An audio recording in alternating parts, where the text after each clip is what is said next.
Ya, selamat malam Bapak Ibu sekalian yang ada di rumah. Bersyukur Tuhan masih mengizinkan kita dan Tuhan masih mengingat kita dan memanggil kita untuk bersama-sama berkumpul pada hari ini.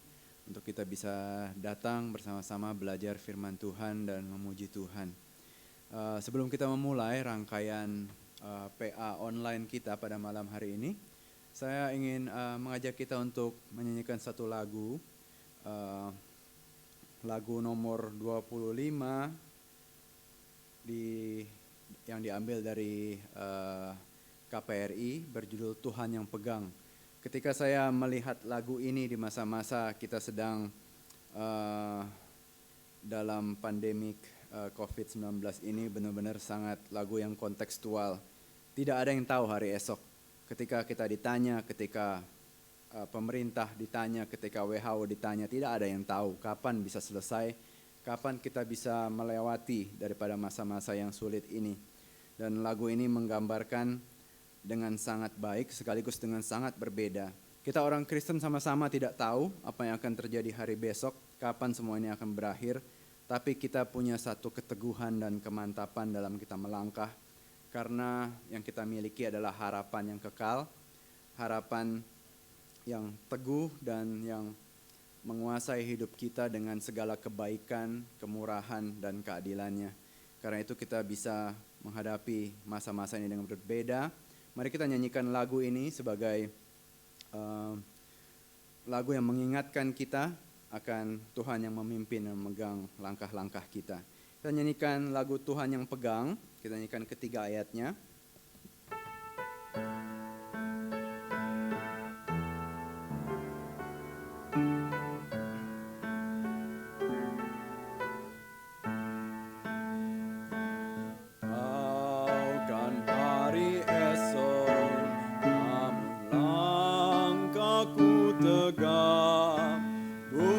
Surya ku harapkan, karena surya kan lenyap.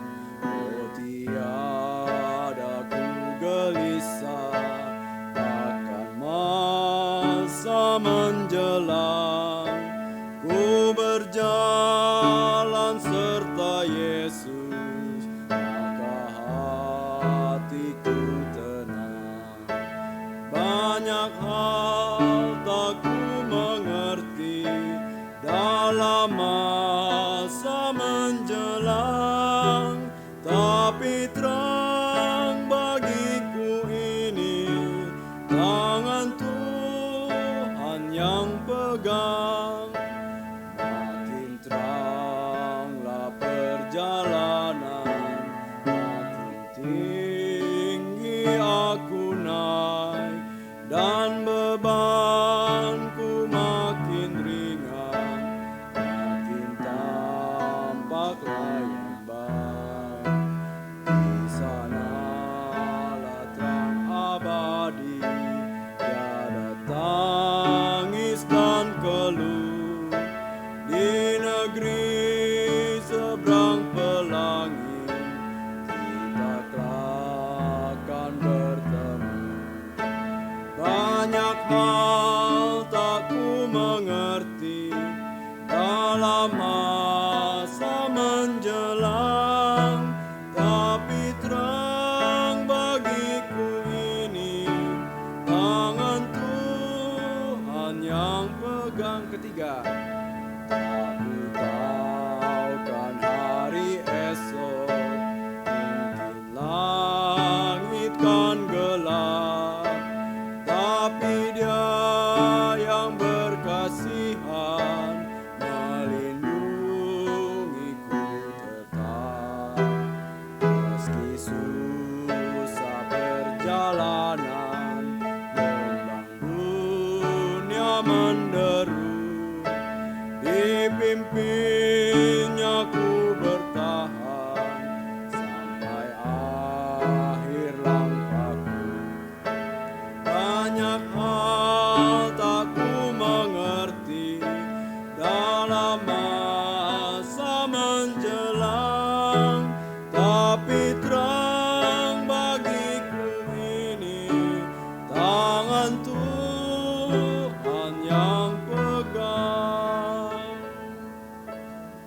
Ibu sekalian, saudara-saudari yang dikasihi Tuhan, mari kita satu dalam doa. Tuhan, kami bersyukur, kami berterima kasih.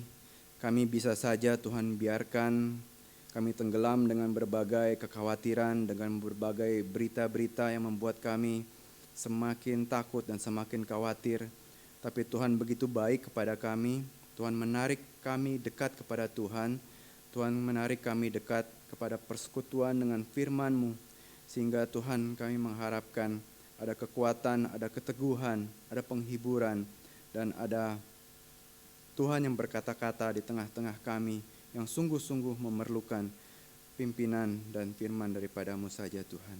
Kau berkati Tuhan jalannya acara pendalaman Alkitab ini pada malam hari ini. Kau berkati dan Kau pakai hamba-Mu Pendeta Aludin Yao yang akan memimpin kami dalam firman di tengah-tengah sekali lagi masa di mana kami betul-betul membutuhkan pimpinan dan firman daripada-Mu. Dalam nama Tuhan Yesus Kristus kami berucap syukur. Amin. Mari kita mempersiapkan hati kita untuk masuk di dalam pendalaman Alkitab. Kita sebelumnya akan menyanyikan satu lagu lagi. Kita akan menyanyikan lagu nomor 32, yaitu berjudul Bapa Surgawi Memeliharaku. Kita sering ya berdoa ya agar Tuhan pelihara. Kita berdoa bagi gereja kita berdoa bagi saudara dan mungkin keluarga kita sendiri untuk Tuhan memelihara kita. Tapi kita juga harus bisa melihat bagaimana sih pemeliharaan itu sungguh-sungguh datang. Tentu dari berbagai macam cara yang Tuhan bisa pakai. Tapi ada satu cara yang betul-betul kita harus hargai, dan bagaimana firman itu yang memelihara kita, yang menguatkan kita, yang memberikan arahan kepada kita, yang menopang kita. Sehingga ketika setiap ada kesempatan firman bisa dibagikan di tengah-tengah kita, biarlah itu kita bisa sungguh-sungguh melihat sebagai tanda Tuhan ada dan memelihara kita di tengah-tengah hidup ini. Mari kita menyanyikan lagu ini nomor 32, Bapa Surgawi Memeliharaku.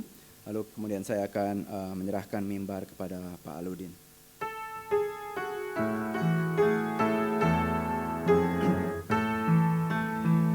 Kepada Allah aku berharap, di darat atau di laut yang gelap, setiap saat waktu penat, Bapa Surgawi memeliharaku. Aku berharap pada Tuhanku, di ngarai atau dalam laut mendung. Ku tak gentar, Dia tak ingkar, Bapa Surgawi memeliharaku. Bunga di padang dipeliharanya, burung di langit pun dibimbingnya. Sudah tentu termasukku, Bapa Surgawi memeliharaku. Aku berharap pada Tuhanku, di ngarai atau dalam laut mendung. Ku tak gentar, Dia tak ingkar, Bapa Surgawi memeliharaku. Ayat yang terakhir. Walaupun jalanku jadi gelap, Juru Selamatku tak pernah lelah. Dipimpinnya aku pulang, Bapa Surgawi memeliharaku. Aku berharap pada Tuhanku, di ngarai atau dalam laut mendung. Ku tak gentar, Dia tak ingkar, Bapa Surgawi memeliharaku.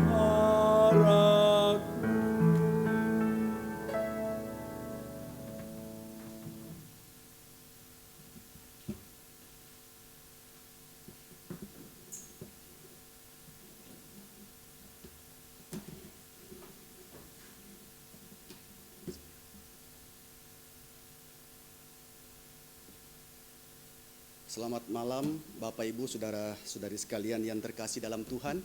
Kita bersyukur bahwa pada malam ini kita boleh kembali bersama-sama mengikuti PA, meskipun kita bukan mengikuti secara fisik, tetapi kita mengikuti melalui streaming dari rumah masing-masing.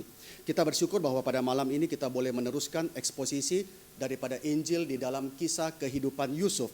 Saya terakhir kali membahas ini di dalam kebaktian umum sebelum kita akhirnya sementara waktu harus beribadah dari rumah masing-masing. Saya membahas sampai kepada kali yang ke-9 dengan tema 2 nama daripada anak Yusuf, yaitu Manasye dan Efraim, dengan tema forgetful and fruitful. Dan pada malam ini saya akan meneruskan dengan membahas mengenai satu tema, kembalinya mimpi buruk dari masa yang lalu. Dan kita akan mengadakan PA ini secara rutin setiap hari Rabu jam 7 malam. Kita akan meneruskan terus sampai selesai kisah kehidupan daripada Yusuf. Dan selain Rabu, kita juga mengadakan persekutuan doa setiap hari Senin malam jam 7. Bapak Ibu sekalian, nanti jikalau ada pertanyaan setelah selesai pembahasan firman Tuhan, kita akan mengadakan tanya jawab. Jikalau Bapak Ibu ada pertanyaan berkenaan dengan tema atau apa yang disampaikan, silakan boleh WA ke nomor yang tercantum di layar. Dan juga pada hari ini seluruh persembahan untuk PA ini kita juga akan mengkhususkan bagi tim aksi kasih dari GRI Ngagel dan juga Geraha Family.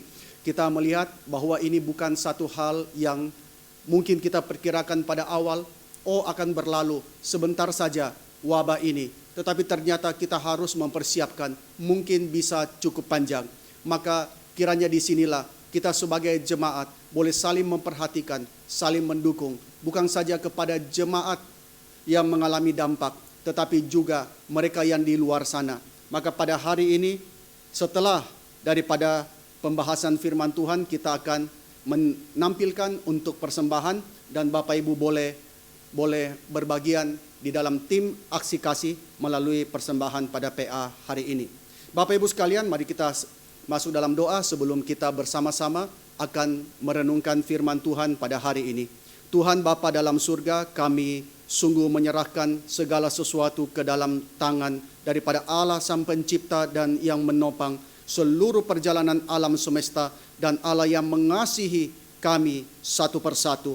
Kami bersyukur jikalau pada malam ini kami masih ada kesempatan, sekalipun dari rumah masing-masing, terpisah jarak, untuk boleh mengikuti akan PA dan belajar firman Tuhan.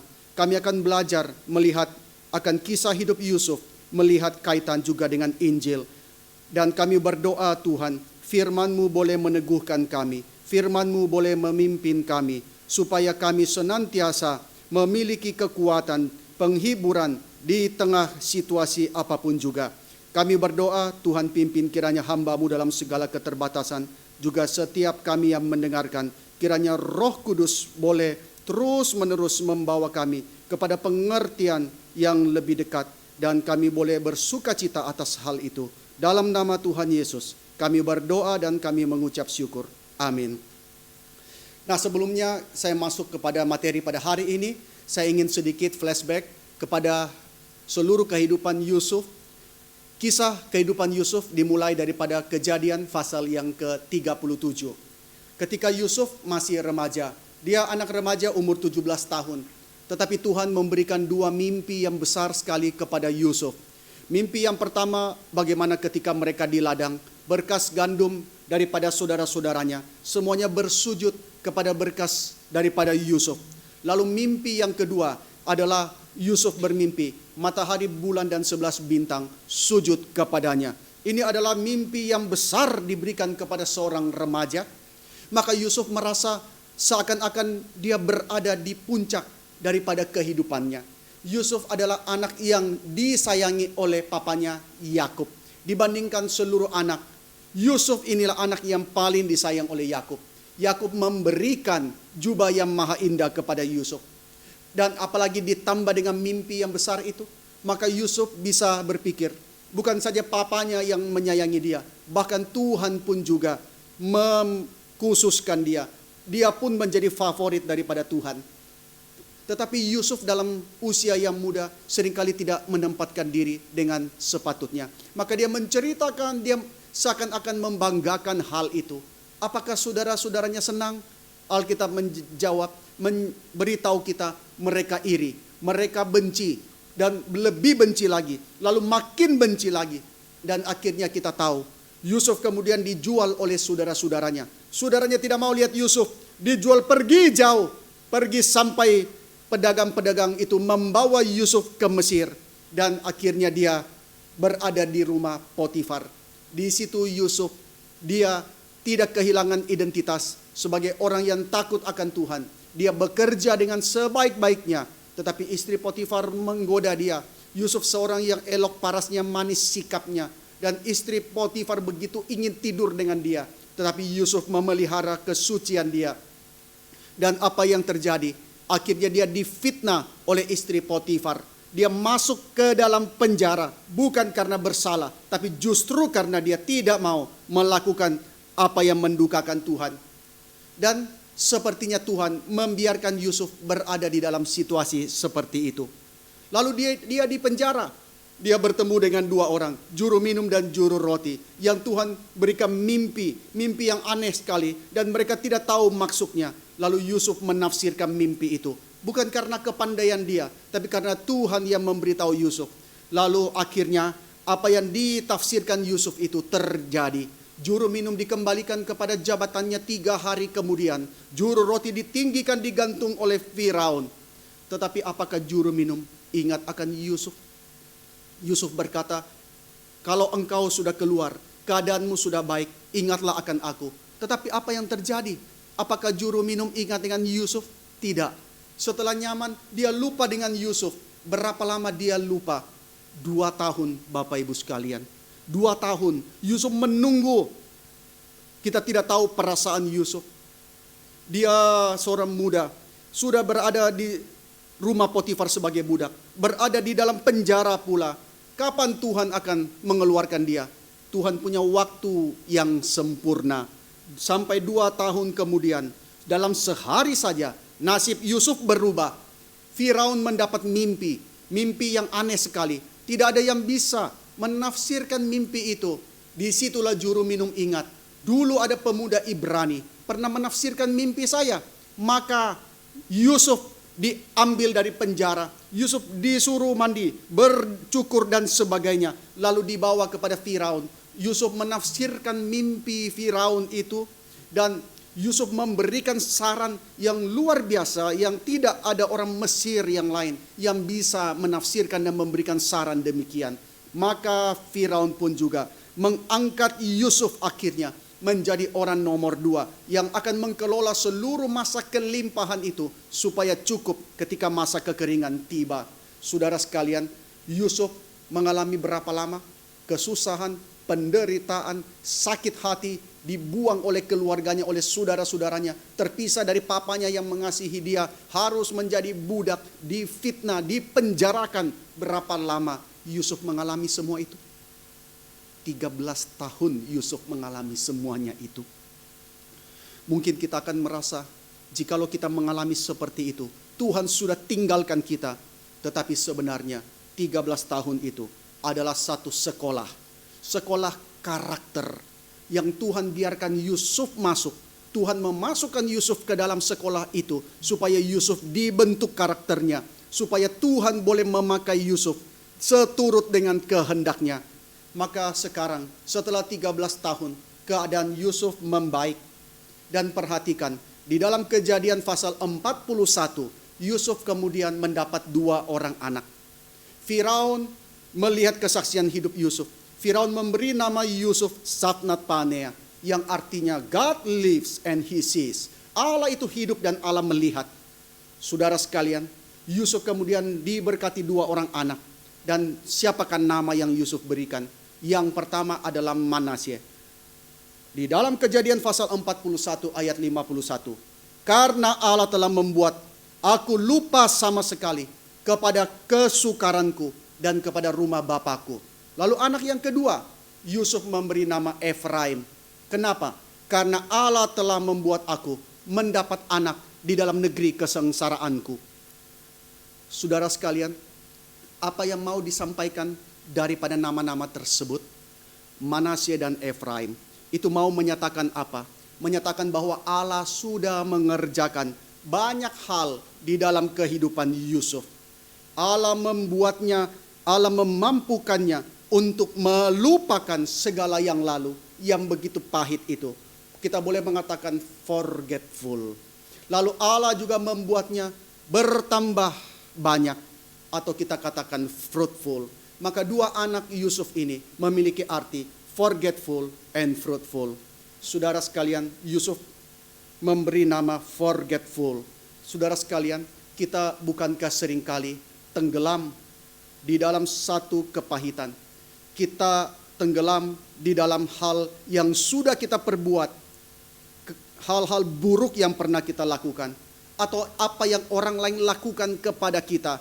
Dan kita seringkali di dalam perasaan demikian, kita lupa akan satu kebenaran yang lebih besar di balik apa yang kita alami, yaitu bahwa Allah itulah tokoh utama dari apapun yang kita alami. Saudara sekalian, kadang kita diikat oleh satu perasaan akan penyesalan apa yang kita lakukan, atau kemarahan atas apa yang orang lain lakukan. Tetapi seringkali kita lupa bahwa Allah adalah tokoh utama di balik daripada segala sesuatu yang kita alami. Bahwa dalam hal yang kita alami itu, Allah sedang membentuk kita. Allah membentuk kita itu dengan caranya yang ajaib, yang seturut dengan rencananya.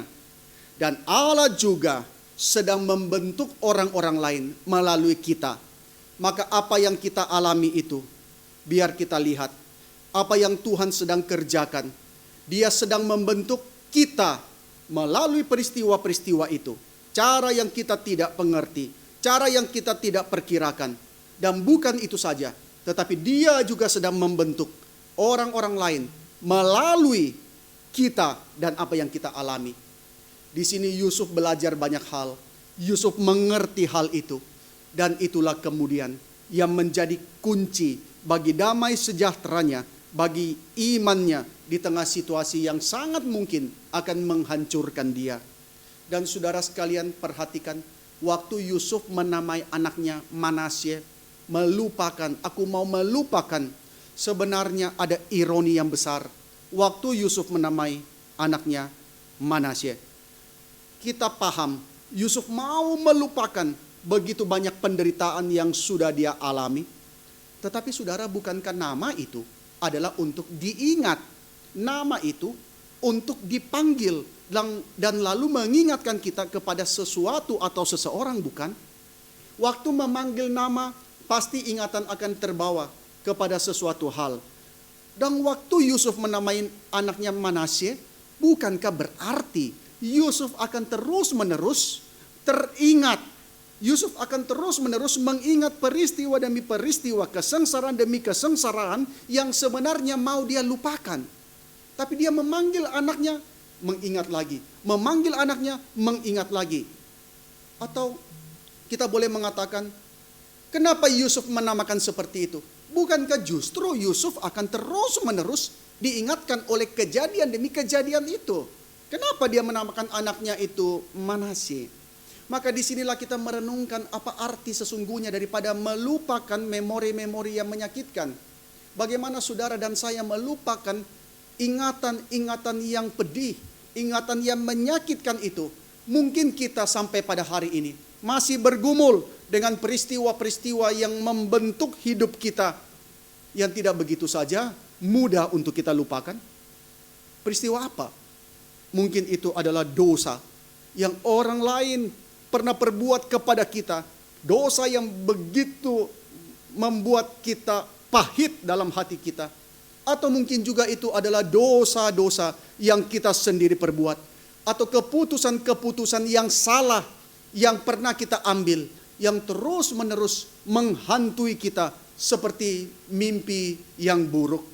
Kita mungkin berkata, andai aku bisa kembali ke masa yang sebelumnya, andai aku bisa meriset ulang semua kesalahan, keputusan tindakan yang pernah aku lakukan.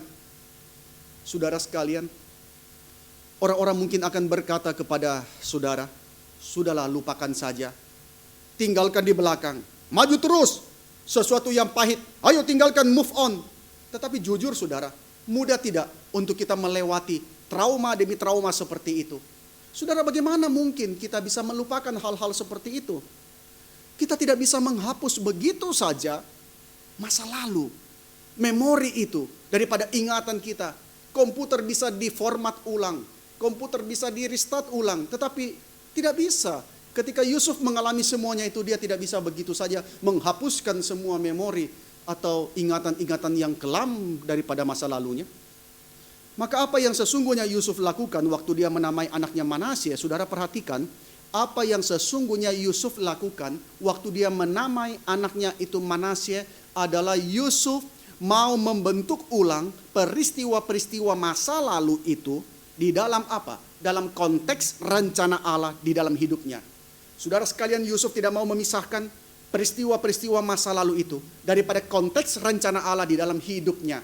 Maka melalui menamai anaknya Manasye ini, Yusuf mau membentuk ulang seluruh peristiwa masa lalu itu yang menyakitkan dia di dalam konteks apa rencana Allah di dalam hidupnya. Maka anaknya Manasye itu akan menjadi satu kesaksian yang permanen akan apa yang telah Allah kerjakan di dalam kehidupan Yusuf, akan kuasa Allah yang telah menopang dan menebus masa lalunya. Saudara sekalian, tentu Yusuf tidak akan pernah bisa sepenuhnya melupakan pengalaman pahit yang dilakukan oleh saudara-saudaranya dan apa yang dia alami di Mesir. Tidak, Yusuf tentu tidak akan pernah bisa melupakan semuanya itu. Tetapi saudara sekalian, di sini hendak mengatakan satu hal. Di sini hendak mengatakan satu hal, bahwa mulai saat ini Yusuf hanya mau mengingatnya di dalam kerangka apa? Yusuf hanya mau memandang semua peristiwa masa lalu ini melalui kacamata apa? Kacamata kehadiran Allah bersama dengan dia di dalam penderitaannya, dan kesetiaan Allah yang sudah membawa dia melewati penderitaan itu menuju kepada masa hari ini, kesejahteraan hari ini. Saudara sekalian, Allah memberi Yusuf anugerah untuk menempatkan kesusahan dan penderitaan masa lalunya di dalam konteks yang baru. Saudara sekalian, Allah tidak menghapuskan memori itu. Allah tidak membuat Yusuf kecelakaan lalu dia melupakan semua pengalaman masa lalu yang pahit itu. Tetapi Allah memberikan anugerah untuk Yusuf bisa menempatkan kesusahan, penderitaan masa lalunya di dalam konteks yang baru. Dalam konteks yang baru. Bekas luka itu akan tetap ada sepanjang hidupnya dan tidak bisa dilupakan begitu saja. Tetapi saudara perhatikan, bekas luka itu sudah diubahkan menjadi satu tanda yang indah di dalam kehidupan Yusuf yang mau menyatakan besarnya anugerah Tuhan. Bukankah baru-baru kita merayakan Paskah? Ketika Yesus bangkit, bekas luka, bekas paku di tangannya itu tidak dihilangkan. Tetapi bekas luka itu, bekas yang menyatakan kepahitan, kesengsaraan, penderitaan di atas kayu salib, sekarang menjadi tanda yang permanen, menyatakan kasih Allah yang luar biasa kepada setiap orang-orang yang berdosa. Saudara sekalian, apa yang terjadi kepada Yusuf bisa juga terjadi kepada kita. Kita tidak bisa melupakan peristiwa yang pahit yang kita pandang telah merubah jalannya hidup kita. Luka itu akan menandai hidup kita. Namun apa yang Allah kerjakan di dalam anugerahnya adalah dia membentuk ulang narasi tentang luka itu. Setiap luka memiliki kisah. Setiap luka ada narasinya. Yang Allah kerjakan di dalam kehidupan Yusuf, juga di dalam kehidupan setiap kita, adalah Allah membentuk ulang narasi tentang luka itu dan menjadikannya sebagai satu bagian yang indah yang menceritakan rencana Allah yang sedang ditenun di dalam kehidupan kita. Narasi itu sekarang berubah, Bapak Ibu sekalian. Dan bagaimana cara Allah membentuk ulang segala ingatan yang pahit dari masa lalu kita? bagaimana Allah membentuk ulang segala narasi itu daripada kehidupan Yusuf yang pahit itu. Petunjuknya adalah pada bagaimana Yusuf menamai anaknya yang kedua. Yusuf menamai Efraim. Yusuf berkata, aku telah mendapat anak di dalam negeri kesengsaraanku. Di dalam Alkitab bahasa Inggris, God has made me fruitful. Fruitful, berbuah. Yusuf mau melupakan anak yang pertama. Yusuf berbuah, anak yang kedua. Maka disinilah kunci bagaimana kita boleh dibentuk ulang segala narasi masa lalu yang pahit itu. Yaitu melalui pengalaman hidup seperti itu. Pada akhirnya menghasilkan buah di dalam tangan Tuhan. Di dalam rencana Tuhan yang mulia. Dengan cara itulah seseorang bisa melewati pengalaman yang pahit. Kalau kita hanya mau melupakan, terus berjuang melupakan, kita tidak akan pernah beranjak maju. Tapi sampai Tuhan memakai pengalaman masa lalu itu untuk menghasilkan buah di dalam kerajaannya, disitulah kita boleh mengerti akan kasih dan rencana Tuhan. Forgetful and fruitful. Maka saudara sekalian, di akhir daripada Kejadian pasal 41, masa yang pahit itu sudah berlalu. Dan Yusuf sekarang menyongsong hari depannya. Hanya saja, seandainya, jikalau saudara, masa lalu yang pahit itu kembali lagi, bagaimana dia harus menghadapi. Jikalau kita mau melupakan masa lalu yang pahit, dan tiba-tiba jikalau seumpama masa lalu itu kembali, bagaimana kita harus menghadapinya. Maka pada hari ini, kita masuk di dalam pasal yang baru. Kejadian pasal 42. Saya akan bacakan kepada Bapak Ibu sekalian satu bagian daripada firman Tuhan. Kejadian pasal 41. Mulai dari ayat 53 dulu. Saya bacakan. Setelah lewat 7 tahun kelimpahan yang ada di tanah Mesir itu. Bapak Ibu boleh juga membuka Alkitab. Kita boleh menelusuri bagian ini. Kejadian pasal 41 ayat 53 sampai dengan 42 ayat 6. Lalu ayat 54, mulailah datang 7 tahun kelaparan, seperti yang telah dikatakan Yusuf, dalam segala negeri ada kelaparan. Tetapi di seluruh negeri Mesir ada roti. Ketika seluruh negeri Mesir menderita kelaparan, dan rakyat berteriak meminta roti kepada Firaun, berkatalah Firaun kepada semua orang Mesir, pergilah kepada Yusuf, perbuatlah apa yang akan dikatakannya kepadamu. Kelaparan itu merajalela di seluruh bumi. Maka Yusuf membuka segala lumbung dan menjual gandum kepada orang Mesir, sebab makin hebat kelaparan itu di tanah Mesir. Juga dari seluruh bumi datanglah orang kepada Mesir untuk membeli gandum dari Yusuf, sebab hebat kelaparan itu di seluruh bumi. Nah, Kejadian pasal 42, setelah Yakub mendapat kabar bahwa ada gandum di Mesir, berkatalah dia kepada anak-anaknya, mengapa kamu berpandang-pandangan saja? Lagi katanya, telah ku dengar bahwa ada gandum di Mesir. Pergilah ke sana, belilah gandum di sana untuk kita, supaya kita tetap hidup dan jangan mati. Lalu pergilah 10 orang saudara Yusuf untuk membeli gandum di Mesir. Tetapi Yakub tidak membiarkan Benyamin, adik Yusuf, pergi bersama-sama dengan saudara-saudaranya, sebab pikirnya, jangan-jangan dia ditimpa kecelakaan nanti. Jadi di antara orang-orang yang datang membeli gandum, terdapatlah juga anak-anak Israel, sebab ada kelaparan di tanah Mesir. Ayat ke-6, sementara itu Yusuf telah menjadi mangku bumi di negeri itu. Dialah yang menjual gandum kepada seluruh rakyat negeri itu. Jadi ketika saudara-saudara Yusuf datang kepadanya, mereka menghadap dan sujud dengan mukanya sampai ke tanah. Saudara Bapak Ibu sekalian, di Kejadian pasal 42 ini kita akan mendapati reuni. Reuni yang tidak ada panitianya, reuni yang tidak direncanakan, tidak terduga oleh siapapun juga, yaitu antara Yusuf dengan saudara-saudaranya. Sebelum kita harus terpisah jarak karena wabah COVID ini, orang senang sekali ada reuni. Reuni mengkumpulkan kembali teman-teman yang lama. Reuni membangkitkan kembali ingatan-ingatan masa lalu, waktu pernah bersekolah misalnya. Tetapi reuni juga kadang membuat hati sedih. Ketika apa? Ketika ada luka lama yang belum dibereskan. Nah, di sini kita harus bedakan. Reuni itu bukanlah rekonsiliasi. reuni mempertemukan, tetapi belum tentu ada kebersamaan yang sesungguhnya. Nah, Kejadian pasal 42 memberikan kita satu kisah tentang sebuah reuni yang nantinya akan menuju kepada rekonsiliasi. Dan ini adalah salah satu titik balik yang penting di dalam perjalanan keluarga Yakub dan nenek moyang daripada 12 suku Israel. Kejadian 42 dibuka dengan menceritakan ada bencana yang sedang terjadi. Dunia tidak pernah lepas daripada kesulitan, daripada bencana. Dulu kelaparan, sekarang kita menghadapi wabah penyakit yang kita tidak tahu seberapa besar dampaknya nanti. Secara ekonomi, secara kecukupan pangan dan sebagainya, kita belum tahu. Pada Kejadian 42, mereka menghadapi ancaman kelaparan. Maka Yakub tegur anak-anaknya. Anak-anaknya bukan anak-anak lagi, mereka sudah berumur.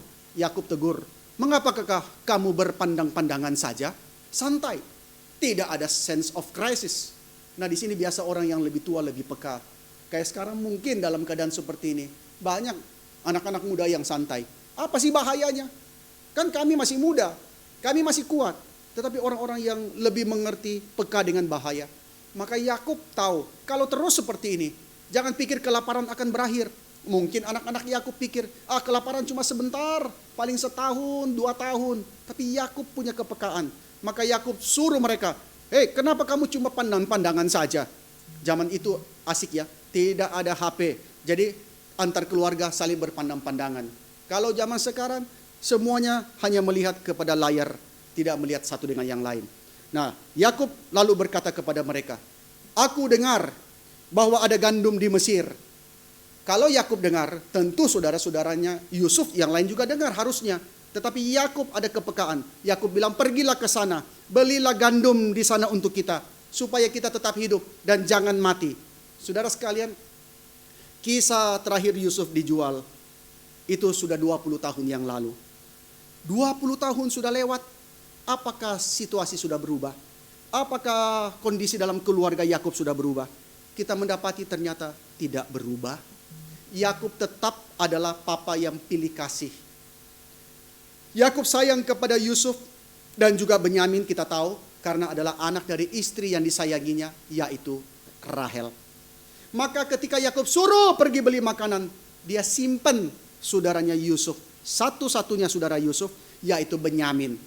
Karena ketika yang lain dikirim ke Mesir, Benyamin tidak. Yakub dikatakan berpikir, jangan-jangan nanti Benyamin ditimpa oleh kecelakaan. Maka saudara sekalian, di sini kita tahu ya, sekali lagi bagi Yakub, anak-anak yang lain itu bisa dikorbankan. Anak-anak yang lain itu expendable, saudara. Maka ini kadang-kadang orang tua juga tidak sadar bahwa ada favoritism, ada anak yang dipentingkan, diutamakan, anak yang lain seakan-akan tidak. Atau mungkin ada hal yang lain dalam benak Yakub pada saat itu, sehingga dia sangat protektif terhadap Benyamin. Mungkin 20 tahun Yakub terus berpikir tentang hilangnya Yusuf. Yakub mungkin ada curiga kepada kisah daripada anak-anaknya itu tentang apa yang terjadi di Dotan. Tapi Yakub tidak tahu harus tanya sama siapa. 20 tahun lalu, apa yang terjadi kepada Yusuf?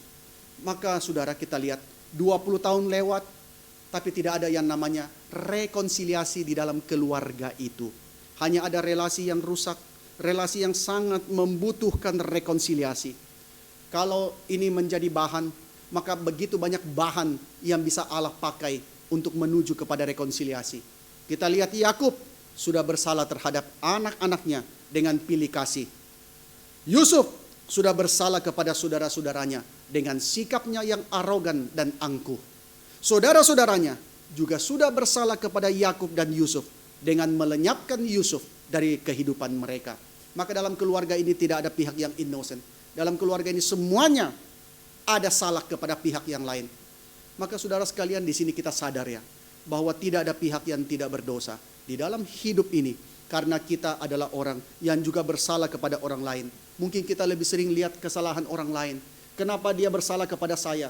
Kenapa dia melakukan hal yang seperti ini? Kenapa dia tega? Tapi kita seringkali lupa bahwa kita pun juga adalah orang yang suka bersalah, seringkali melakukan kesalahan kepada orang lain. Maka pertanyaannya bukanlah Maka pertanyaannya harusnya bukan, apakah kita memiliki relasi yang rusak? Apakah kita memiliki relasi yang tegang, relasi yang dingin terhadap pihak yang lain? Maka pertanyaannya melainkan, apakah yang sudah kita lakukan dengan relasi tersebut? Sebagian besar kita menghandle relasi yang rusak mirip dengan cara yang Yusuf lakukan. Saudara sekalian, apa yang Yusuf lakukan? Sampai di dalam pasal ini, Yusuf memilih untuk menjaga jarak antara dia dengan saudara-saudaranya. Yusuf menjaga jarak yang sangat jauh dari keluarganya, dari rumahnya. Padahal bukankah dia pasti dulu begitu ingin kembali kepada keluarganya, begitu ingin bertemu kembali dengan papanya? Dari mana kita tahu bahwa Yusuf menjaga jarak? Saudara perhatikan, Yusuf bukan lagi seorang budak. Dia sekarang sudah diangkat menjadi orang nomor 2 di Mesir. Tetapi kita lihat tidak ada usaha apapun juga yang Yusuf lakukan untuk menghubungi keluarganya. Yusuf pasti tahu keluarganya tinggal di mana, papanya ada di mana. Paling tidak sebagai orang yang punya kuasa, Yusuf bisa saja memerintahkan prajurit-prajurit untuk pergi mencari keluarganya, bukan? Yusuf bisa melakukan itu. Tetapi yang terjadi sebaliknya, Yusuf menjaga jarak. Dan Yusuf menamai anak pertamanya itu adalah Manasye, forgetful. Di satu sisi, dia ingin melupakan masa lalunya yang menyakitkan di rumah ayahnya. Dan betul, dia menempatkannya di dalam perspektif yang baru seturut dengan kehendak Allah. Namun kita tetap bisa membaca kalau pengalaman yang dulu itu sangat menyakitkan Yusuf. Itu adalah sebuah mimpi buruk bagi Yusuf. Bagi sebagian kita, seringkali kita pun juga berharap kita bisa melupakan masa lalu itu. Kita bisa melupakan kenangan itu. Apa yang begitu menyakitkan hati, apa yang orang lain perbuat bagi kita, kita seringkali berharap bisa melupakannya dengan cara apa? Dengan cara menjaga jarak dari pihak yang kita berseteru itu. Maka saudara sekalian, social distancing itu hanya istilah yang dipopulerkan kembali, tetapi sebenarnya sudah kita jalankan. Sejak manusia kuno sudah menjalankan itu. Ada relasi yang tegang, relasi yang rusak. Kita menjaga jarak, bukan cuma 2 meter. Bisa menjaga jarak begitu jauh daripada orang-orang yang kita tidak ingin mereka kembali lagi di dalam kehidupan kita. Namun seringkali kita juga tidak bisa melepaskan diri begitu saja dari relasi yang tegang.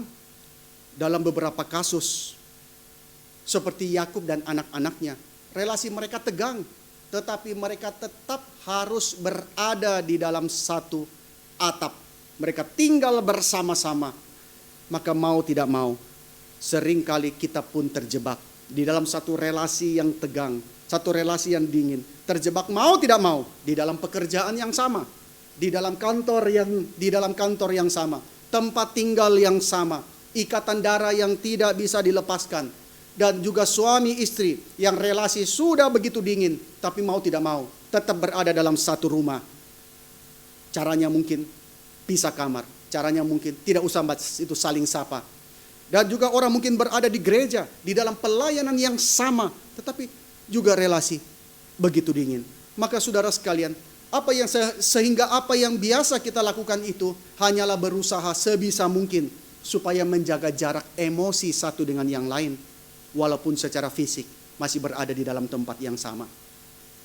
Maka perlahan-lahan, hari demi hari, bulan demi bulan, tahun demi tahun, hal-hal seperti itu bisa menguras, bisa menggiling emosi kita.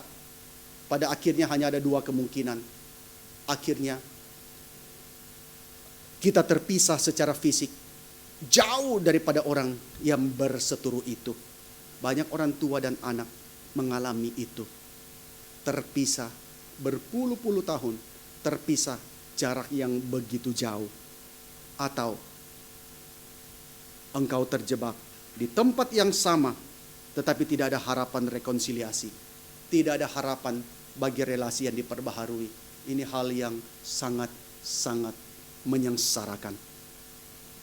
Dan perkara rekonsiliasi itu, bicara rekonsiliasi, pada akhirnya harus kita akui bahwa seringkali itu bukan ada di dalam tangan kita, di dalam kendali kita. Dan itulah yang terjadi dengan Yusuf dan saudara-saudaranya.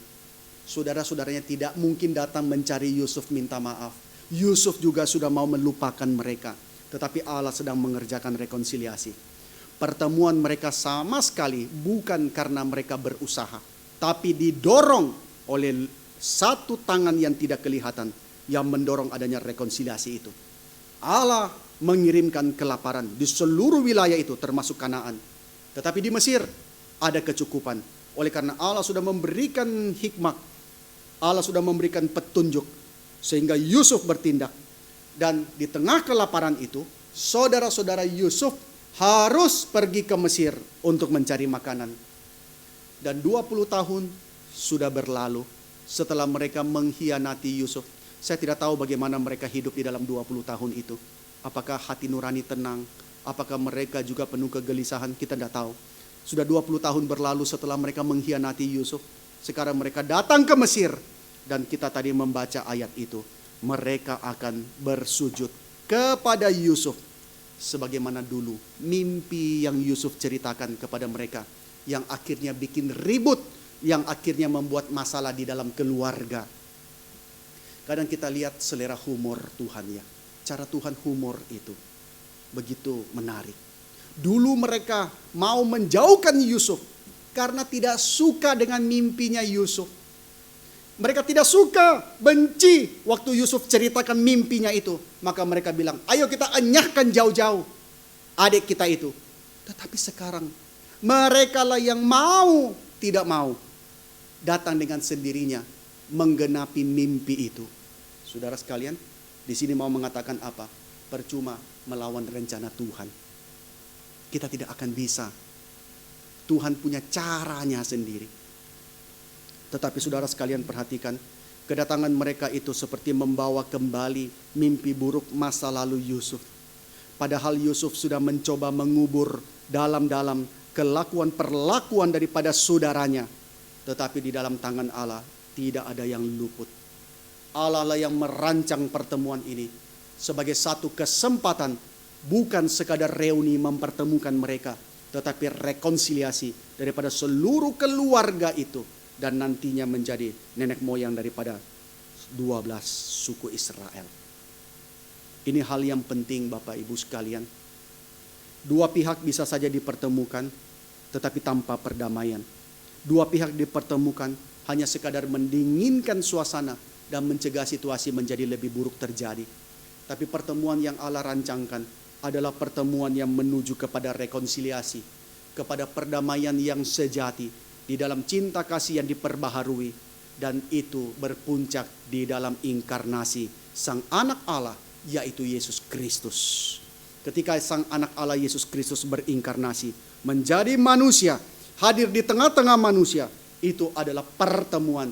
Pertemuan yang bertujuan kepada rekonsiliasi, membawa damai yang sejati. Maka orang-orang berdosa, engkau tidak diikat terus-menerus di dalam dosa yang mengikat engkau dari masa lalumu. Karena di dalam Kristus ada pengharapan bagi rekonsiliasi.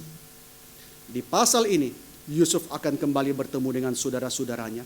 Yusuf akan menghadapi mimpi masa lalunya, mimpi buruk masa lalunya. Dan bagaimana Yusuf menghadapinya. Situasi apakah yang akan terjadi?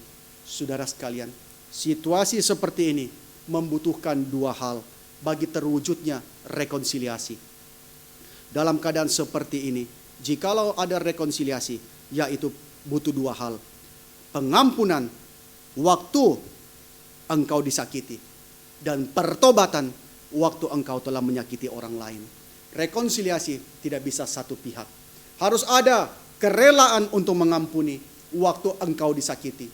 Harus ada kesediaan untuk pertobatan waktu engkau telah menyakiti orang lain. Dan inilah yang Tuhan akan kerjakan. Kita akan membahas lebih lanjut tentang rekonsiliasi antara Yusuf dan saudara-saudaranya pada minggu-minggu berikutnya. Tetapi di sini menarik untuk kita merenungkan apakah sikap kita waktu kita bergumul dengan yang disebut ghost from the past. Mimpi buruk masa lalu kita yang kembali hadir. apa sikap, apa suasana hati kita. Itu saudara, Bapak Ibu sekalian, ada satu drama yang berjudul The Happy Hypocrites yang ditulis oleh seorang bernama Max Beerbohm. Di dalam drama itu menceritakan tentang seorang tokoh yang bernama Lord George Hell. Hell neraka, Bapak Ibu sekalian, karena seperti namanya demikian juga kelakuannya. Orang ini sangat duniawi hidupnya, seorang pria yang dandy, seorang pria yang gemar berjudi, gemar menipu orang juga di dalam perjudian. Dia orang yang suka minum, dia orang yang suka wanita juga. Dia menikmati kehidupan yang mewah di kota London bersama dengan pacarnya yang bernama La Gambogi.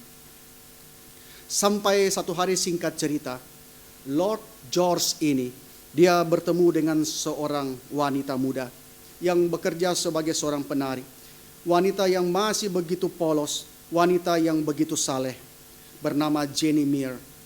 Wanita itu begitu menarik perhatian dia. Waktu dia lihat, langsung panah asmara itu ditancapkan di dalam hatinya. Dia jatuh cinta kepada wanita ini. Maka dia pun juga memberanikan diri untuk melamar wanita ini. Dia pikir dia bisa mendapatkan wanita manapun juga. Karena dia seorang muda yang dandy, seorang yang sangat digemari di antara kalangan wanita.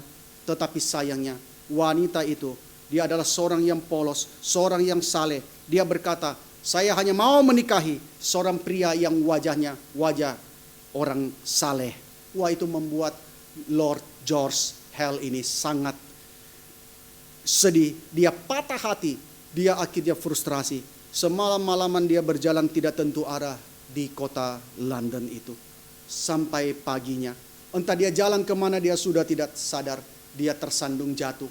Waktu dia bangun, dia tidak sengaja ketemu ada toko yang aneh, toko yang unik. Toko itu adalah toko yang membuat topeng dan pemiliknya bernama Mr. Ines. Maka Lord George Hell pun masuk ke toko itu dan mencari topeng yang bisa menampilkan wajah yang saleh supaya dia bisa mendekati wanita itu. Maka dia pun kemudian membeli sebuah topeng kesalehan yang dibuat khusus baginya. Tetapi tanpa dia sadari, La Gambogi itu melihat waktu dia keluar dari toko itu sambil memakai topeng kesalehan itu. La Gambogi mencegatnya, kamu Lord George Hell. Dia bilang, bukan, aku bukan dia.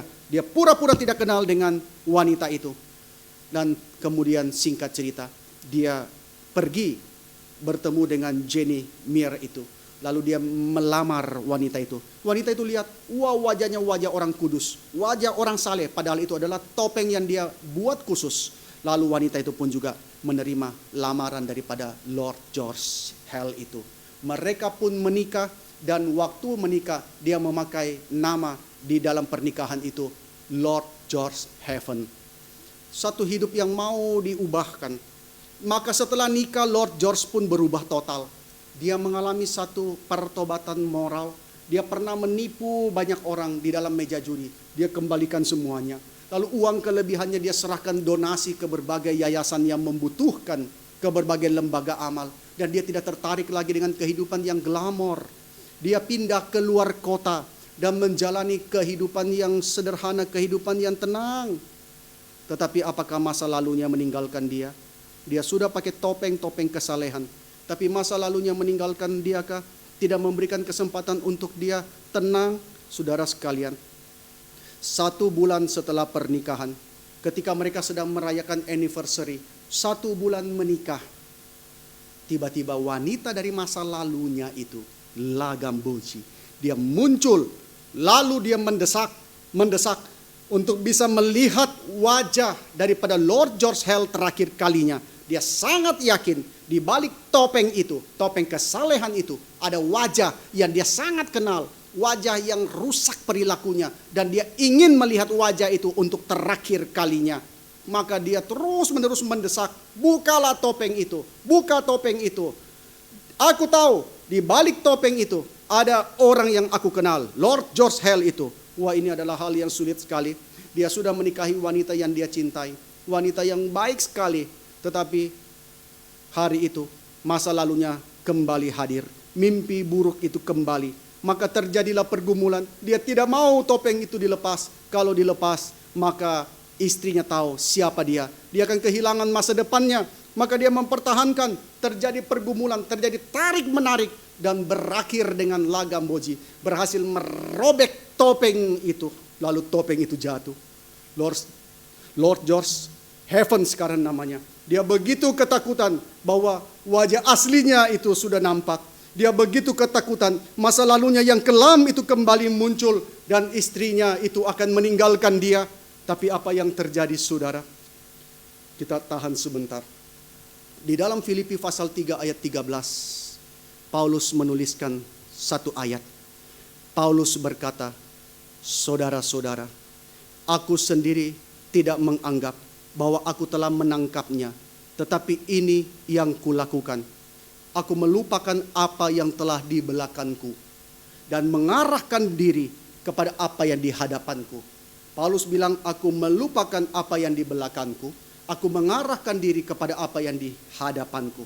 Saudara sekalian, meskipun Paulus adalah sosok raksasa rohani di mata orang-orang kudus dari Filipi. Di antara jemaat Filipi, Paulus adalah sosok raksasa rohani. Tetapi Paulus mau mereka tahu bahwa dia pun bergumul dengan masa lalunya. Pertobatan Paulus itu terjadi sekitar 30 tahun yang lalu. Paulus sudah memenangkan banyak peperangan-peperangan rohani. Paulus sudah banyak bertumbuh. Paulus sudah banyak berubah.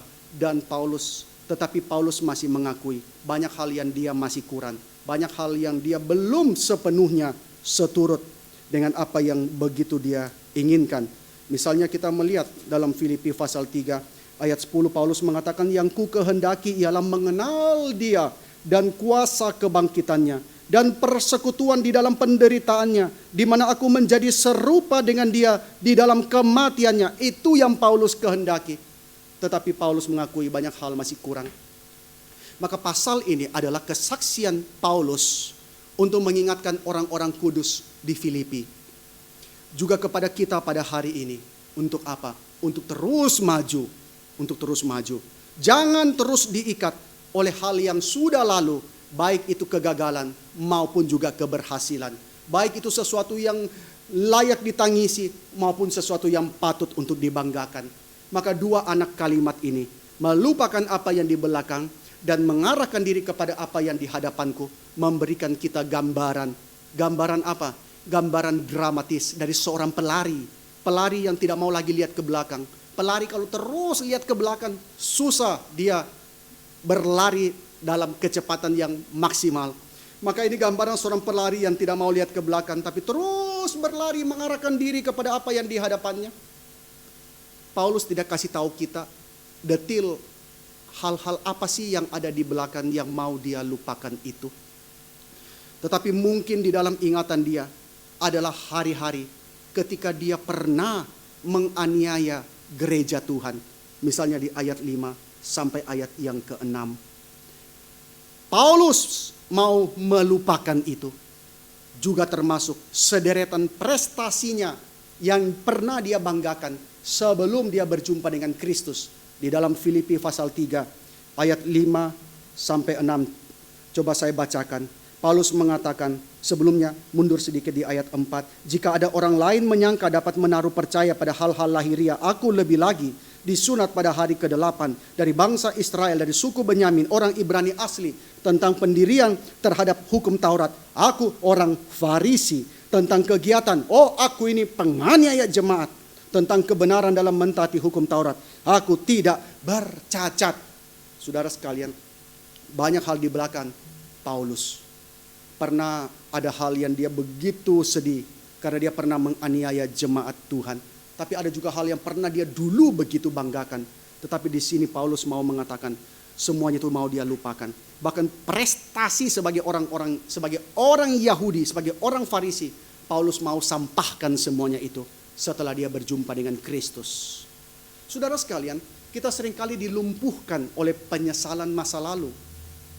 Banyak hal yang kita berharap itu bisa di cancel, itu bisa di reset ulang, Kita seringkali berdoa kepada Tuhan, kita mungkin seringkali bergumul dan berkata, seandainya aku tahu, seandainya waktu itu aku bisa mengendalikan diri, seandainya aku tidak memutuskan seperti itu.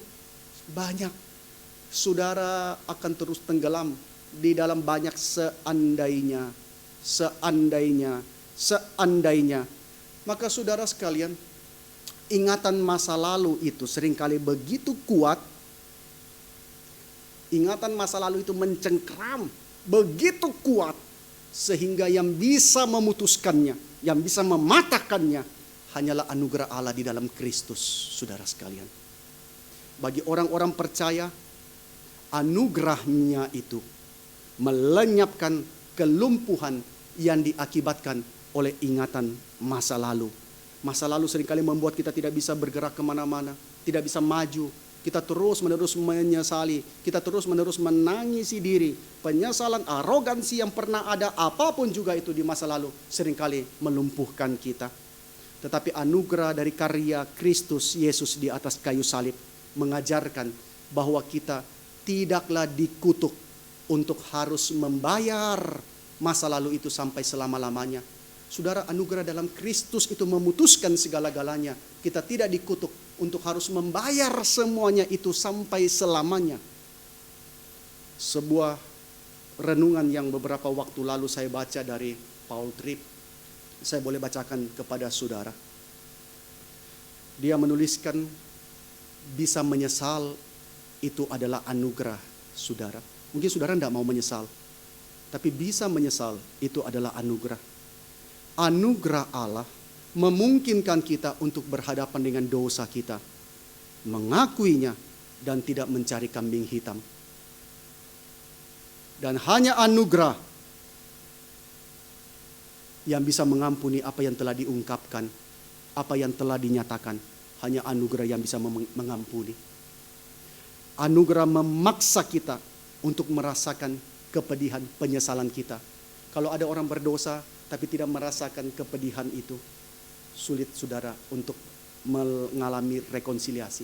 Tetapi anugerah Allah akan memaksa kita untuk bisa merasakan kepedihan daripada penyesalan kita. Tetapi anugerah tidak pernah meminta kita untuk membayarnya, karena Yesus sudah membayar lunas harganya. Kita bisa menengok ke belakang. Saudara sekalian, kita seringkali tidak mau melihat ke belakang, tetapi kita bisa melihat ke belakang itu tetapi dengan beban yang sudah diangkat oleh anugerah pengampunan. Kalau saudara lihat sebelum rekonsiliasi dalam Tuhan, saudara terus akan merasa beban itu begitu berat. Tapi sekarang kita bisa lihat ke belakang dengan beban yang sudah diangkat di dalam anugerah pengampunan. Meratapi dosa masa lalu itu baikkah? Meratapi dosa masa lalu itu baik. Yang tidak baik adalah jika dosa itu mengakibatkan kelumpuhan. Dan saudara sekalian, saudara tidak perlu menulis ulang masa lalu saudara supaya membuat saudara terlihat lebih benar daripada saudara yang sebenarnya. Ketika kita melihat masa lalu kita, banyak hal yang kita ingin menuliskan ulang supaya membuat kita nampak pada hari ini sebagai orang yang jauh lebih baik daripada kita yang sebenarnya. Tapi tidak, saudara. Masa lalu saudara akan menyatakan siapa saudara apa adanya. Tetapi engkau dan saya adalah orang-orang yang sudah menerima pengampunan daripada Tuhan. Paulus tidak malu. Dia tahu dia adalah orang yang sangat berdosa. Dia pernah mengalami kegagalan. Tetapi dia melihat masa lalu itu di dalam kerangka anugerah daripada Tuhan. Dia tidak perlu menulis ulang berlebihan. Daud tidak perlu. Tuhan tidak perlu mengenyahkan seluruh masa lalu daripada kehidupan Daud, catatan yang kelam dan hitam itu. Tidak perlu dituliskan ulang, tetapi dengan jelas menyatakan Daud mendapatkan anugerah daripada Tuhan. Saudara sekalian, kita sanggup menatap kebenaran itu berhadapan muka dengan muka. Karena apa? Karena apa yang telah Yesus lakukan bagi kita. Anugerah yang sama, yang mengampuni masa lalu, akan memberikan kuasa kepada anak-anak Tuhan untuk menghidupi cara hidup yang baru di masa depan. Maka saudara, lihat ke belakang, tatap ke depan. anugerah Allah memampukan kita untuk melakukan keduanya. Melihat ke belakang dan menatap ke depan. Merayakan pengampunannya atas masa lalu kita. Dan memampukan kita merangkul masa depan yang baru yang lebih baik. Saudara, anugerah Allah mengaruniakan pengampunan, pendamaian dengan masa lalu kita. Saudara, ketika mimpi buruk masa lalu itu kembali ingat, ada anugerah Allah yang sudah mengaruniakan kepada kita perdamaian dengan masa lalu kita dan harapan untuk masa depan. Saya menutup dengan lanjutan daripada kisah The Happy Hypocrites tadi. Ketika mereka bergelut, mereka tarik-tarikan, Lagam Boji berhasil menarik topeng itu dari wajah Lord George. Topeng itu sobek. Lord George begitu ketakutan. Masa lalu yang dia coba tinggalkan itu kembali lagi. Tetapi apa yang terjadi dalam drama itu, ini adalah drama bukan kisah nyata. Tetapi apa yang terjadi dalam drama itu adalah wajah asli daripada Lord George itu ternyata sudah berubah. Wajahnya bukan lagi wajah yang lama. Tetapi wajah aslinya itu sudah mengikuti kontur daripada topeng itu. Menjadi serupa dengan topeng itu.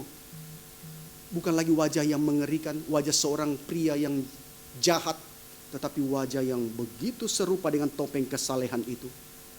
Lagam Boji, masa lalu yang pahit dari kehidupan George pun pergi. Dan topeng itu digambarkan meleleh di bawah sinar matahari. Anugerah telah mengubah pria yang begitu jahat itu. Dan dia memiliki hidup yang baru. Bukan karena dia melakukan apa yang patut, tetapi di dalam anugerah dia sudah beroleh sukacita itu. Saudara sekalian menghadapi mimpi buruk masa lalu, saudara tidak bisa tidak. Saudara percuma kita datang kepada banyak hal, ingin mencari sesuatu daripada dunia ini untuk kita boleh menghadapi masa lalu kita. Tetapi hanya satu hal, kita hanya bisa berharap kepada anugerah Allah. Ketika dia bekerja, Paulus berkata, aku bisa melupakan masa lalu itu dan menghadap kepada hari depan. Maka biar kita boleh bergumul apa yang terjadi ketika ketika mimpi buruk masa lalu itu kembali. Kita boleh berharap kepada Tuhan. Dan kita menyongsong hari depan seperti yang akan dialami oleh Yusuf. Saudara-saudaranya, Yakub, seluruh keluarga itu menghadapi hari depan di dalam anugerah Tuhan. Mari sebelum kita masuk di dalam tanya jawab, jikalau Bapak Ibu punya pertanyaan, kita masuk di dalam doa. Tuhan Bapa di dalam surga, tidak satupun daripada kami yang memiliki masa lalu yang terang benderang, yang tanpa cacat dan celah. Jikalau kami memiliki masa lalu seperti itu, mungkin kami adalah orang yang paling celaka. Karena kami tidak pernah akan melihat anugerah Tuhan yang dikerjakan di dalam Yesus Kristus. Kami adalah orang yang bergumul dengan dosa-dosa kami, dengan masa lalu kami. Dan kami seringkali begitu ketakutan untuk berhadapan dengan masa lalu kami. Tetapi kami bersyukur di dalam anugerah-Mu, pengampunan daripadamu yang dikerjakan oleh Sang Anak Allah, Yesus Kristus, bagi setiap kami. Pendamaian itu, pengampunan itu, penebusan itu, memberikan kepada kami kekuatan untuk masuk kepada rekonsiliasi, untuk menghadapi hari depan kami di dalam sukacita dan damai sejahtera daripada Tuhan saja. Terima kasih Tuhan. Dalam nama Tuhan Yesus kami berdoa. Amin. Saya minta kepada Pak Jackson boleh memimpin kita untuk persembahan. Setelah itu kita akan bertanya jawab jikalau ada pertanyaan yang masuk.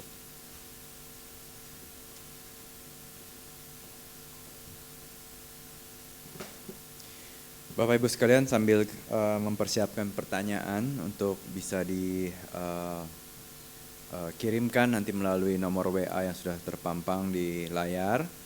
Kita juga mempersiapkan dan memakai kesempatan untuk kita bisa memberikan persembahan kita. Memang kita tidak terbiasa ya, kalau biasanya memberikan persembahan lewat kantong. Kali ini kita dapat berbagai macam kesempatan termasuk malam ini untuk memberikan persembahan melalui transfer. Baik kita bisa memakai setiap kesempatan itu, apapun itu untuk bisa mengembalikan dan jadi tanda syukur kita kepada Tuhan. Kita menyanyikan satu lagu lagi tadi yang kita sudah nyanyikan, tapi kita nyanyikan ayat pertamanya saja. Lagu nomor 32 dari KPRI, Bapa Surgawi Memeliharaku.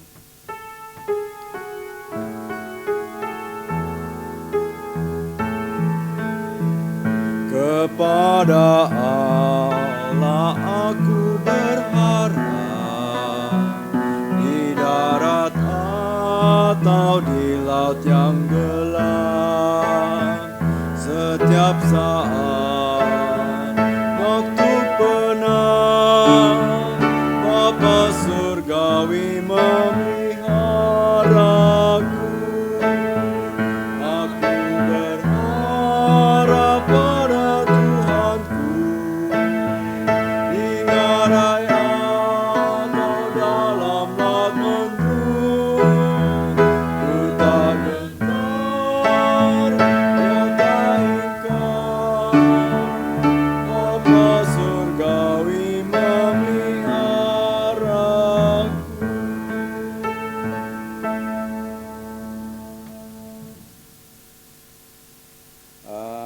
Oke, Bapak Ibu sekalian, saya akan kembalikan mimbar pada Pak Aludin. Silakan mengirimkan pertanyaan lewat WA. Nanti dari pertanyaan WA itu kita akan sampaikan kepada Pak Aludin di atas mimbar.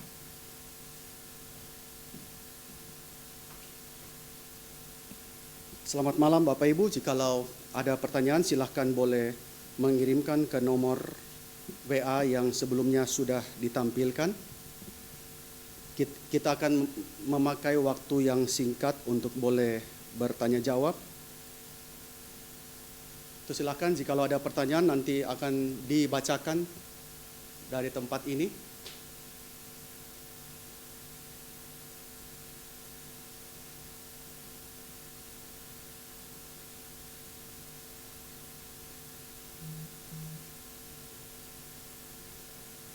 Saudara sekalian, ada satu pertanyaan, yaitu bagaimana sikap kita terhadap orang yang mendukakan kita. Nah, ini adalah satu situasi yang tentu setiap kita jujur mengalaminya. Kita pernah didukakan oleh seseorang dan kita juga tentu pernah mendukakan oleh orang lain. Tetapi kita tahu satu hal yang melampaui segala kedukaan itu. Kita tahu bahwa apa yang terjadi tentu menurut kitab suci diakibatkan oleh dosa yang ada. Dan kita tahu Allah memberikan jalan keluar. Jalan keluar itu adalah pendamaian. Ada rekonsiliasi yang Tuhan janjikan. Dan rekonsiliasi itu berpuncak di dalam karya daripada Sang Anak Allah di atas kayu salib. Ketika Yesus berada di atas kayu salib, itu bukan hal yang mudah. Yesus harus menanggung dosa daripada seluruh umat manusia yang telah mendukakan Tuhan Allah. Apakah Yesus begitu saja bisa melupakan akan dosa-dosa itu? Apakah Yesus naik ke atas kayu salib dengan begitu ringan tanpa beban? Yesus naik ke atas kayu salib dengan pergumulan yang hebat. Yesus berada di Getsemani. Yesus berdoa dengan peluh yang seperti darah menetes ke tanah. Yesus berdoa, jikalau mungkin biarlah cawan ini lalu daripadaku. Tetapi Yesus tidak menghindar. Yesus tidak melarikan diri. Meskipun dari Getsemani, dari bukit Zaitun itu, kalau Bapak Ibu melihat peta atau daerah sekitar sana, terbentang padang gurun yang menjadi rute pelarian favorit dari orang-orang yang mau melarikan diri. Seperti raja-raja Israel dahulu pernah melarikan diri lewat situ. Daud pernah melarikan diri pun juga lewat daerah itu. Yesus bisa melarikan diri, tapi Yesus tidak. Ketika dia bergumul dengan duka yang hebat, manusia melawan Allah. Allah tentu di dalam keadilannya, Allah marah. Allah mau melaksanakan keadilannya, tetapi juga ada kasih. Maka di dalam Kristus itulah Allah menggenapkan kasihnya, keadilannya. Yesus berdoa, tetapi dia tidak melarikan diri. Dia berjalan menuju kepada kayu salib dengan rela. Di atas salib itulah, jam 12 Yesus berseru, Bapa, Allahku, Allahku, mengapa engkau meninggalkan aku? Puncak daripada kedukaan penderitaan yang dialami. Dan jam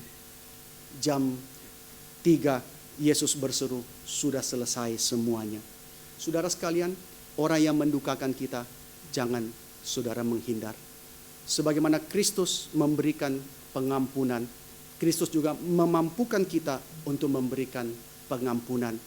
Tentu ada duka, tetapi duka itu di dalam karunia, di dalam anugerah yang Allah kerjakan akan membawa kepada rekonsiliasi, perdamaian yang sejati, sukacita yang sejati. Mimpi yang buruk itu Tuhan boleh pakai untuk menghasilkan buah di dalam karyanya, di dalam kerajaannya.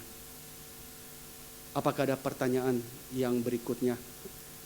Ada pertanyaan yang lain lagi. Saya mau tanya, Pak. Saya juga mau jawab.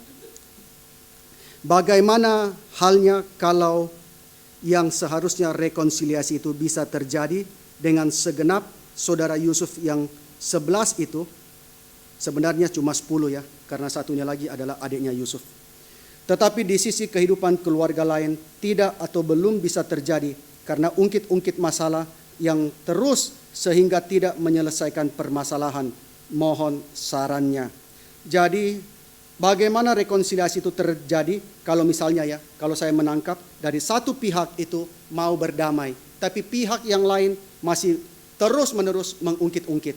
Ini yang tadi saya sampaikan ya, di dalam rekonsiliasi butuh dua hal, yaitu pengampunan jikalau saudara yang disakiti, dan kesediaan untuk mengakui, kesediaan untuk pertobatan, kesediaan untuk meminta ampun jikalau saudara yang menyakiti.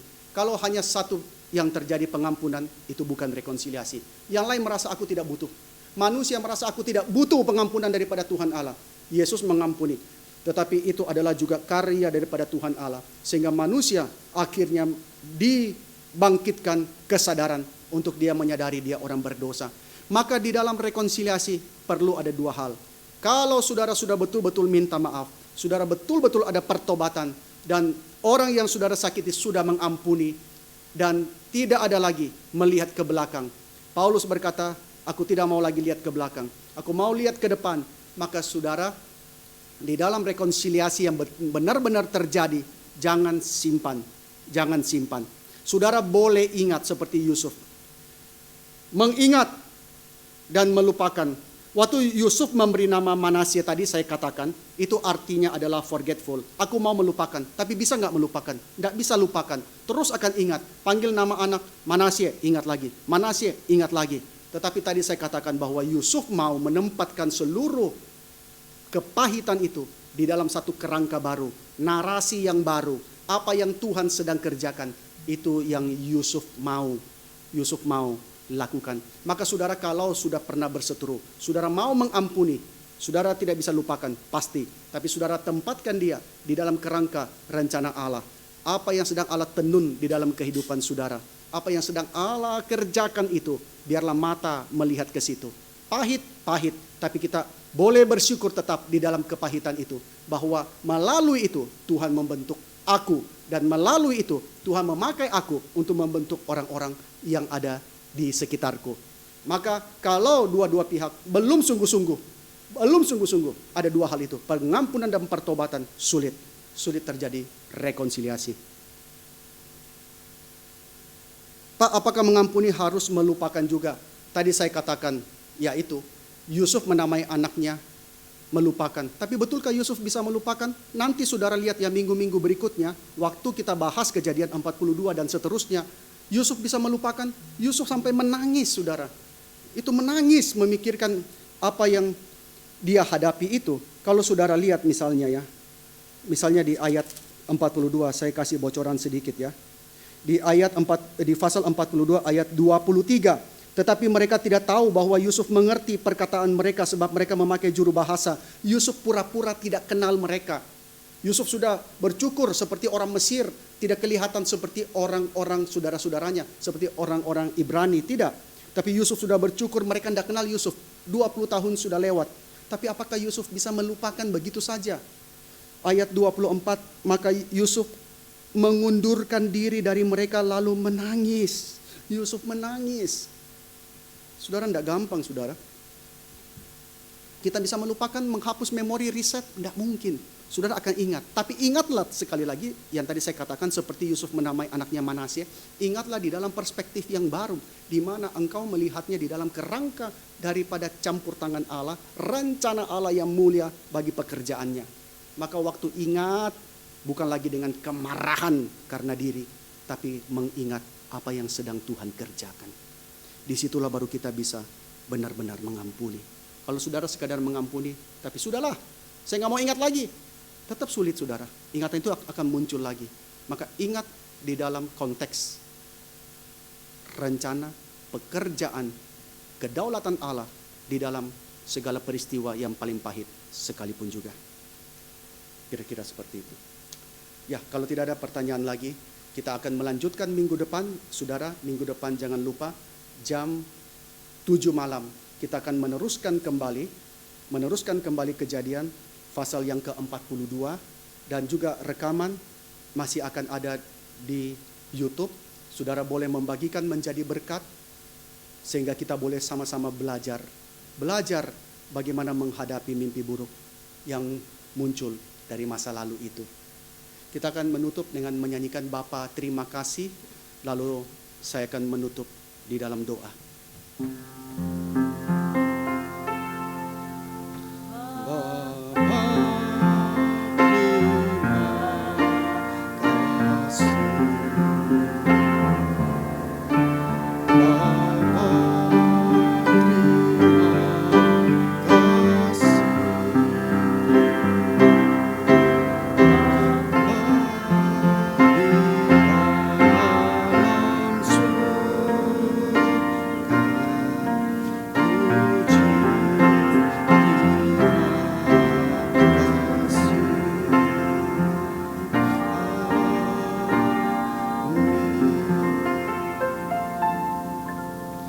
Kami bersyukur pada malam ini kami boleh merenungkan firman-Mu Tuhan, dan kami minta untuk kekuatan daripada Tuhan di dalam kami menghadapi kepahitan pergumulan daripada masa lalu kami, supaya kami boleh melihat akan anugerah yang Tuhan sudah sediakan di dalam Kristus Yesus.